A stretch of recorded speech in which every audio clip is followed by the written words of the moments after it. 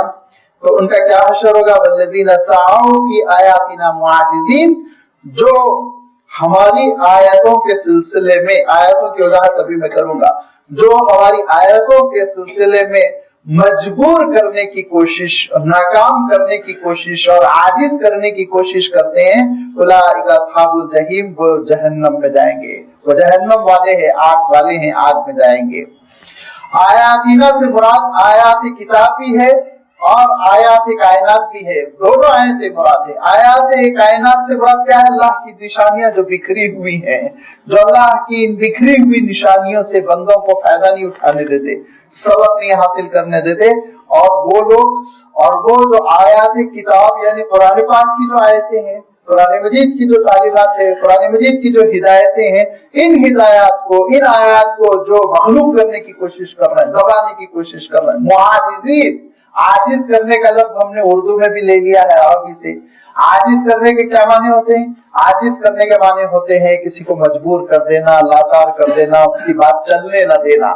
لہذا اللہ تعالیٰ ارشاد فرماتا ہے جو یہ سمجھتا ہے کہ وہ اللہ کی آیتوں کو مجبور کر دے گا، اللہ کے دین کو عاجز کر دے گا، اس پر غالب آ جائے گا، اس کو چلنے نہیں دے گا، خود بہت بولتا ہے، تیز بولتا ہے، زبان پہ کنٹرول ہے، میڈیا ہے، اور اس کے پاس دولت ہے، پرنٹ میڈیا بھی ہے، الیکٹرانک میڈیا بھی ہے، لہذا یہ ساری چیزیں شیطانی تدبیر کے طور پر استعمال کر کے اللہ کے دین کو مغلوب کرنے کی کوشش کرتا ہے، تو کر لے، نتیجہ یہ ہوگا کہ اس کو جہنم میں جھونک دیا جائے گا، انجام یہ ہوگا کہ وہ جہنم میں جائے گا۔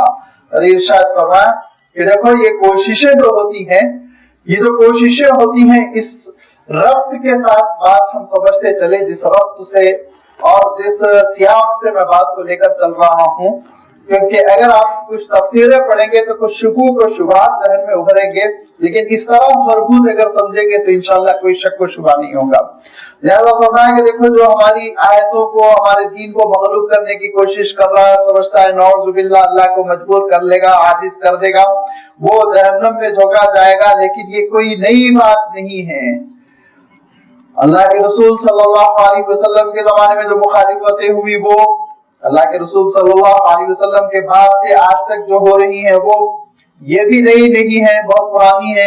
اس کا تسلسل تو حضرت آدم علیہ السلام کے زمانے سے شروع ہو گیا، جو سب سے پہلے ابلیس نے سجدے سے انکار کر کے قسم کھائی کہ میں انسان کو گمراہ کر کے چھوڑوں گا، اپنی پوری طاقت جھونک دوں گا۔ وہاں سے سلسلہ چل رہا ہے اللہ کے دین کو مجبور کرنے کی تحریک کا۔ لہذا جتنی مخالفتیں ہو رہی ہیں، یہ مخالفتیں کوئی نئی نہیں ہیں۔ وَمَا أَرْسَلْنَا مِن قَبْلِكَ مِن رَّسُولٍ وَلَا نَبِيٍّ، اور ہم نے نہیں بھیجا آپ سے کوئی رسول اور نہ کوئی نبی، مگر یہ إِلَّا إِذَا تَمَنَّى، جب کبھی اس نبی نے حوصلہ حاصل کرنے کی کوشش کی، اس نبی نے تمنا کی کہ اللہ کا دین غالب آ جائے، أَلْقَى الشَّيْطَانُ فِي أُمْنِيَّتِهِ، شیطان نے ان کی تمنا میں روڑے ڈالنے کی کوشش کی، رکاوٹیں کھڑی کرنے کی کوشش کی، لیکن فَيَنْسَخَ اللَّهُ مَا يُلْقِي الشَّيْطَانُ، اللہ تعالیٰ نے شیطان کے فتنوں کو، اس کی کوششوں کو کالعدم کر دیا، ان کا ازالہ کر دیا، ان کو مٹا دیا۔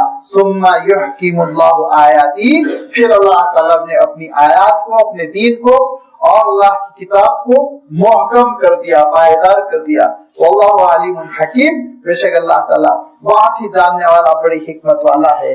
یہ ہے سیدھا سا ترجمہ، اور اس ترجمے میں آپ کو کسی قسم کی بھی کوئی ندرت، نئی بات اور پریشانی اور اچنبھے کی بات نظر نہیں آئے گی۔ بعض مفسرین نے تمنا کا ترجمہ پڑھنے سے کیا، تلاوت سے کیا، الا اذا تمنا، مگر یہ کہ جب کبھی انہوں نے تلاوت کی تو شیطان نے ان کی تلاوت میں ملاوٹ کی کوشش کی، اور پھر جب ملاوٹ کی کوشش کی تو اللہ تعالیٰ نے نبیوں اور رسولوں کی تلاوت کو، اللہ کے کلام کی آیات کی تبلیغ کو بالکل ٹھوس کر دیا، اور اس میں کسی قسم کی کوئی سازش کو ملاوٹ کے طور پر داخل ہونے نہیں دیا۔ یہ مفہوم لیا، لیکن اس کی کوئی خاص ضرورت نہیں ہے۔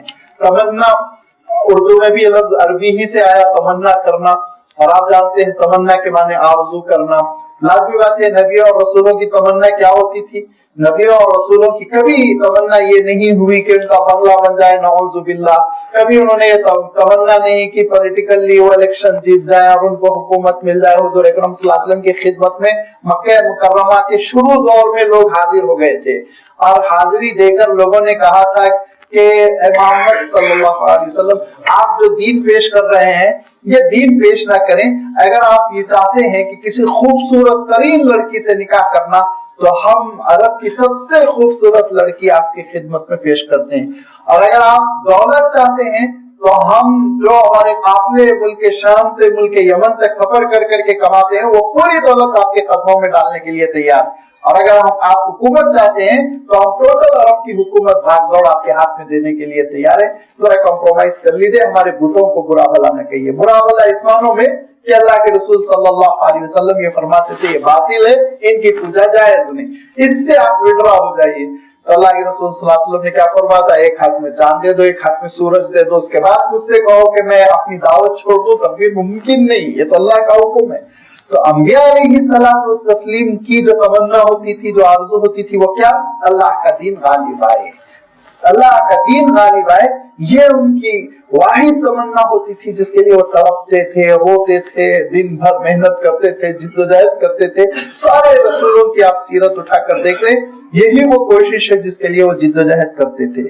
لہذا شیطان اس تمنا میں رکاوٹیں کھڑی کرنے کے لیے مخالفین کو کھڑا کرتا ہے اور کیسی کیسی باتیں کہ اللہ کے رسول صلی اللہ علیہ وسلم نے ارشاد فرمایا کہ دیکھو اگر تم یہ کہہ دو لا الہ الا اللہ محمد رسول اللہ، یہ کلمہ تم پڑھ لو اور اس اقرار کو تم مان لو تو میں تم سے وعدہ کرتا ہوں کہ عرب اور عجم پر تم حکومت کرو گے. تو لوگ ہنسی اڑاتے تھے، مذاق اڑاتے تھے، کھانے کے لیے دو روٹی نہیں ہے اور عرب و عجم کی حکومت کی بات کر رہے ہیں. لیکن اللہ تعالیٰ نے اپنے دین کو محکم کیا، پائیدار کیا اور حضور اکرم صلی اللہ علیہ وسلم کی حیات طیبہ میں خود اللہ تعالیٰ کا یہ وعدہ پورا ہو گیا کہ آپ صلی اللہ علیہ وسلم نے روم اور ایران تک اپنے نمائندوں کو بھیج دیا. یہ حقیقت ہے جو اللہ تعالیٰ بیان فرما رہا ہے. اب اس حقیقت کو آپ اس سیاق میں سمجھ لیں تو نہ حدیث غرانیق کی ضرورت پڑے گی، جو ایک ضعیف حدیث، ضعیف بھی نہیں ہے، بیس لیس ہے، بیچ میں انقطاع ہے. انقطاع کے معنی یہ کہ ایسا غیب ہے کہ حضور اکرم صلی اللہ علیہ وسلم تک وہ سند نہیں پہنچتی. لیکن اس کی بنیاد پر ایک قصہ تفسیر کی بعض کتابوں میں آپ کو ملے گا، اگرچہ کہ سارے مفسرین نے اس کو انتہائی ناقابل قبول قرار دیا، لیکن ہو سکتا کبھی آپ کے پڑھنے میں آ جائے تو آپ غلط فہمی میں رہ جائیں کہ ارے وہ غرانیق کا مسئلہ تو بیان ہی نہیں ہوا تھا. وہ غرانیق کا مسئلہ وہ دراصل حدیث غرانیق بہت مشہور ہے، وہ اس کی کوئی ضرورت نہیں رہ جاتی یہاں پہ ہم اس قصے کی مدد لیں اور اس کو ہم اس آیت کی تفہیم کے لیے، اس آیت کو سمجھنے کے لیے اس کو ہم بیس بنائیں. وہ بے سر و پا قسم کا قصہ ہے. اللہ کے رسول صلی اللہ علیہ وسلم کی تلاوت میں شیطان کبھی ملاوٹ کر ہی نہیں سکتا تھا. یہ وحی الہی تھی اور یہ وحی الہی کے سلسلے میں اللہ تعالیٰ نے ارشاد فرمایا کہ اے نبی آپ تک پہنچنے کے لیے جو ذریعہ ہے وہ حضرت جبرائیل امین. وہ کیسے ہیں؟ بہت طاقتور ہے. اللہ تعالیٰ ارشاد فرماتا ہے کوئی ان پر غالب نہیں آ سکتا، شیطان تو دم نہیں مار سکتا، ابلیس ان کو دیکھ کر بھاگ جاتا ہے. اور کیا ہے؟ مطاعن، فرشتے بھی ان کا آرڈر سنتے ہیں حضرت جبرائیل امین کا. اور کیا ہے کہ پروردگار کے پاس وہ بہت مقبول محبوب فرشتے ہیں اور اس کے ساتھ ساتھ امین، بہت امانت دار ہیں، کوئی ملاوٹ نہیں. یہ تو ذریعہ ہے اللہ سے حضور اکرم صلی اللہ علیہ وسلم تک. پھر حضور اکرم صلی اللہ علیہ وسلم کے سلسلے میں کیا ارشاد فرمایا؟ آپ کے سلسلے میں ارشاد فرمایا کہ جب آپ قرآن مجید آپ تک پہنچ جائے گا وحی، تو پھر وحی پہنچنے کے بعد کبھی وحی میں کوئی ملاوٹ نہیں ہوگی، بھول چوک نہیں ہوگی. لہذا کیا ارشاد فرمایا؟ ارشاد فرمایا کہ یہ وحی الہی پہنچنے کے بعد ایسا آپ کے سینے میں اللہ تعالیٰ محفوظ کر دے گا کہ سنقرئک فلا تنسیٰ، پھر آپ کبھی بھولیں گے نہیں، کبھی نہیں بھولیں گے، ایک لفظ، ایک نقطہ نہیں بھولیں گے. لہذا وحی الہی میں ملاوٹ اور شیطان اپنی آواز کو ملا دے اور اس میں غلطی ہو جائے، اس کا کوئی کسی قسم کا امکان نہیں ہے. اور جو یہ قصہ بیان کرنے کی کوشش کرتے ہیں وہ دراصل کچھ غلط فہمیوں میں مبتلا ہو گئے. اور میں ان غلط فہمیوں کی وضاحت کروں تو پھر آپ کو بے چینی شروع ہو جائے گی، بھائی قصہ کیا ہے، اسی لیے اس ساری چیزوں کو میں نظر انداز کرتا ہوں۔ ہاں ایک وضاحت رہ گئی کہ وما صلی اللہ من قبلک من رسول ولا نبی، رسول اور نبی یہ دو لفظ اللہ تعالیٰ ارشاد فرما رہا ہے، اور اس سے پہلے بھی یہ وضاحت آ چکی کہ رسول اور نبی میں فرق ہوتا ہے، اور سارے علماء نے لکھا کہ ہر رسول لا محالہ نبی ہوگا لیکن ہر نبی رسول ہو ایسا نہیں۔ کیوں؟ اس لیے کہ نبوت کے بعد کا زینہ، نبوت کے بعد کا مرتبہ اور مقام رسالت کا ہے۔ نبی وہ ہے جن پر وحی آتی ہے، جو نبی وہ ہیں جو اللہ تعالیٰ سے جڑے ہوئے ہیں، نبی وہ ہیں جن کا اللہ تعالیٰ سے ڈائریکٹ رابطہ ہوتا ہے بذریعہ وحی، یہ نبی ہے۔ اور رسول وہ ہیں جو اللہ تعالیٰ سے وحی لے کر انسانوں تک پہنچانے کے جواب دہ ہیں اور ذمہ دار ہیں۔ لہٰذا ان کی بڑی حجتیں ہوئی، ان سے بڑی لڑائیاں ہوئی۔ کیوں؟ اس لیے کہ رسولوں نے دعوت پیش کی، رسولوں نے اللہ تعالیٰ کا دین پیش کیا، رسولوں نے اللہ تعالیٰ کی وحی پیش کی، لہذا ابلیس نے ان کے خلاف بڑی زبردست مزاحمتیں اور لڑائیاں کھڑی کر دی، جنگیں بھی ہوئی اور شہادتیں بھی ہوئی اور بہت کچھ ہوا۔ لیکن اللہ تعالیٰ نے یہ فیصلہ کر لیا کہ رسولوں پر اللہ تعالیٰ شیطان کو غالب نہیں آنے دے گا۔ کتب اللہ لأغلبن انا ورسلی، اللہ نے یہ فیصلہ کر لیا ہے، ارشاد فرمایا کیا فیصلہ کر لیا ہے؟ لأغلبن انا ورسلی، میرے رسول غالب آ کر رہیں گے۔ صرف ایک رسول ایسے ہیں جن کے بارے میں غلط فہمی ہو سکتی ہے کہ وہ مغلوب دنیا سے اٹھے، وہ حضرت عیسیٰ علیہ السلام، وہ رسول ہیں لیکن ان کے مخالفین کامیاب ہوئے، لیکن یاد رکھیے وہ عارضی کامیابی ہے۔ اللہ تعالیٰ ارشاد فرماتا ہے کہ حضرت عیسیٰ علیہ السلام نازل ہو گئے اور حضور اکرم صلی اللہ علیہ وسلم نے وضاحت کر دی کہ وہ صلیب بھی توڑیں گے اور خنزیر کو قتل بھی کریں گے۔ کیا معنی؟ اس کے معنی یہ کہ حضرت عیسیٰ علیہ السلام عیسائیت کے باطل ہونے کو ثابت کر دیں گے اور اس کے بعد پھر آپ کی وفات ہوگی۔ تو ابھی حضرت عیسیٰ علیہ السلام کا ایک کام باقی ہے، اگرچہ کہ حضرت عیسیٰ علیہ السلام دنیا میں جب آئیں گے تو حضور اکرم صلی اللہ علیہ وسلم کے امتی کی حیثیت سے آئیں گے، رسول بن کر نہیں آئیں گے، لیکن اس کے باوجود حضور اکرم صلی اللہ علیہ وسلم کے دین کی تکمیل تو نہیں کہہ سکتے، تبلیغ پوری طرح کر کے جائیں گے، اور دجال کے فتنے کے خلاف محاذرائی کرتے ہوئے لوگوں کو بتا دیں گے کہ یہودیت بھی غلط تھی، اہل کتاب غلط تھے، عیسائی غلط تھے، حق وہی ہے جو اللہ کے رسول صلی اللہ علیہ وسلم نے پیش کیا۔ تو اس کے معنی ہے کہ حضرت عیسیٰ علیہ السلام بھی اپنے دشمنوں پر غالب آ کر ہی رہیں گے۔ یہ ہے رسول اور نبی کہ نبی کا رابطہ اللہ تعالیٰ سے وحی کی بنیاد پر رہتا ہے، پھر اس کے بعد جس کو اللہ تعالیٰ یہ حکم دیتا ہے کہ میری جو وحی آ رہی ہے وہ انسانوں تک پہنچاؤ، تبلیغ کرو، تو پھر وہ رسول بنتا ہے، اور جب تبلیغ کرتا ہے تو لازمی باتیں مخالفتیں ہوتی ہیں۔ حضرت نوح علیہ السلام کی مخالفتیں ہوئی، حضرت ابراہیم علیہ السلام کی مخالفتیں ہوئی، حضرت موسیٰ و عیسیٰ علیہ السلام کی مخالفتیں ہوئی، حضور اکرم صلی اللہ علیہ وسلم کی مخالفتیں ہوئی، لیکن بالآخر غلبہ اللہ تعالیٰ رسولوں کو دیتا ہے اور رسول غالب آ کر رہتے ہیں۔ یہ ہے رسول اور نبی میں فرق، جو اللہ تعالیٰ ارشاد فرماتا ہے کہ چاہے وہ نبی ہو چاہے وہ رسول ہو، جب کبھی انہوں نے اللہ تعالیٰ کے دین کو غالب لانے کی تمنا کی اور کوشش کی تو شیطان نے رکاوٹیں قائم کی، لیکن اللہ تعالیٰ نے اس کی رکاوٹوں کو دور کیا اور اس کی رکاوٹوں کو کلعدم کر دیا، اور پھر اللہ تعالیٰ کی آیتوں کو، اس کے دین کو پائیدار کر دیا، غالب کر دیا، کیونکہ اللہ تعالیٰ علم بھی رکھنے والا ہے، حکمت بھی ہے۔ لِيَجْعَلْ مَا يُلْقِي الشَّيْطَانُ فِتْنَةً لِلَّذِينَ فِي قُلُوبِهِم مَرَضٌ وَالْقَاسِيَةِ قُلُوبُهُمْ۔ یہ ہے ہمارا رب کا امتحان۔ شیطان کو کیوں موقع اللہ تعالیٰ دے رہا ہے؟ ابلیس کو موقع ہی نہ دیا جاتا۔ ابلیس کو اس سے پہلے کہ وہ فتنہ کرتا، اس سے پہلے کہ وہ سازشیں کرتا، اللہ تعالیٰ اس کو نیست و نابود کر دیتا، لیکن پھر ہمارا رب کا امتحان نہیں رہ جاتا۔ فرمایا لیے جانا، تاکہ اللہ تعالیٰ بنا دے ما یلقی الشیطان، شیطان جو کچھ کر رہا ہے، جو کچھ وہ سازشیں چل رہا ہے، اس کو کیا بنا دے؟ فتنتن۔ فتنے کے معنی عربی میں آزمائش کے ہیں، امتحان۔ عربی کے بہت سے الفاظ اردو میں مظلوم ہیں، اردو میں مظلوم ہے، کے اوپر ظلم کیا جاتا ہے۔ اب مثلا اردو میں اگر آپ یہ کہیں حکیم تو اس کے معنی آپ یہ سمجھتے ہیں بیچارہ وہ جو ناکام یونانی علاج کرتا ہے وہ حکیم ہے، لیکن عربی میں حکیم کون ہے؟ اللہ کی صفت ہے۔